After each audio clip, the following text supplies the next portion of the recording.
Well, howdy, y'all. We're gonna do chapter 8. You notice that I didn't put out a second video on last week. I just loaded for Monday. Well, I'm doing all these pre-done for y'all for last week and this week, okay?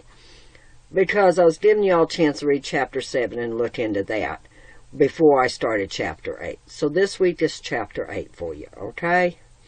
So we're going to get into chapter 8. Now, as touching things offered unto idols, we know that we all have knowledge. Knowledge puffed up, but charity edify. And if any man think that he knoweth anything, he knoweth not yet as he ought to know. But if any man love God, the same is known of him.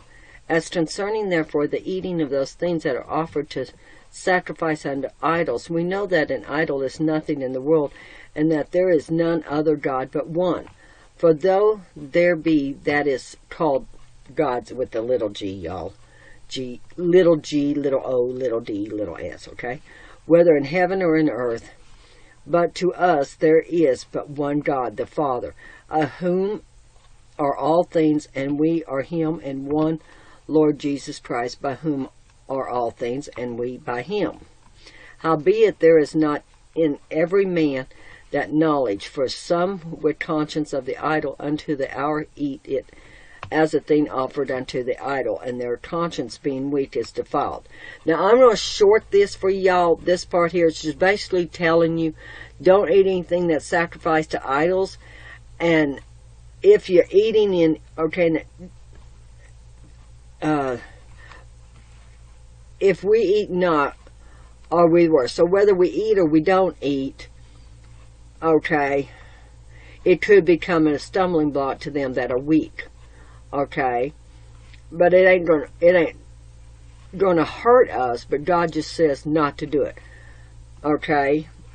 But meat commendeth us not to God, for neither if we eat are we the better, neither if we eat not are we the worse, okay.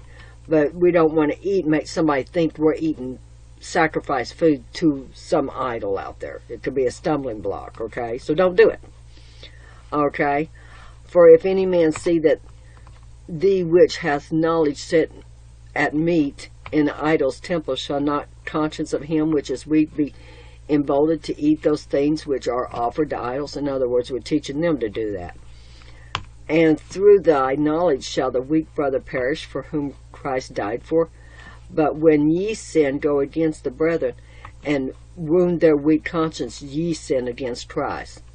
So if you're doing something that's going to cause somebody not to believe in God, and you know it's going to, and you do it anyway, you're sinning against Christ. Okay? Wherefore, if meat make my brother to offend, I will eat no flesh while the world stands, lest I make my brother to offend. Alright, so he's just basically saying, if there's something out there that's going to cause a person to sin against God, okay, then don't do it. You know? I mean, if you're going to drink a beer, which God says, don't be a drunkard, but if you're just going to drink one beer, it's going to cause your brother over there to become a drunkard, then don't drink the doggone beer. Okay? If it's going to cause somebody else to start drinking and become a drunkard, okay, they have a weakness for that. Alright? That kind of thing. Then just don't do it. God didn't say you couldn't have a beer. He said not to become a drunkard. But if it's going to cause somebody else to become drunk or a drunkard, the flat don't do it. Okay? Love y'all. Do it God's way, not your way. Now, I don't cotton to any kind of drinking at all. Okay, that's just not my thing. I don't like it. That's how it is.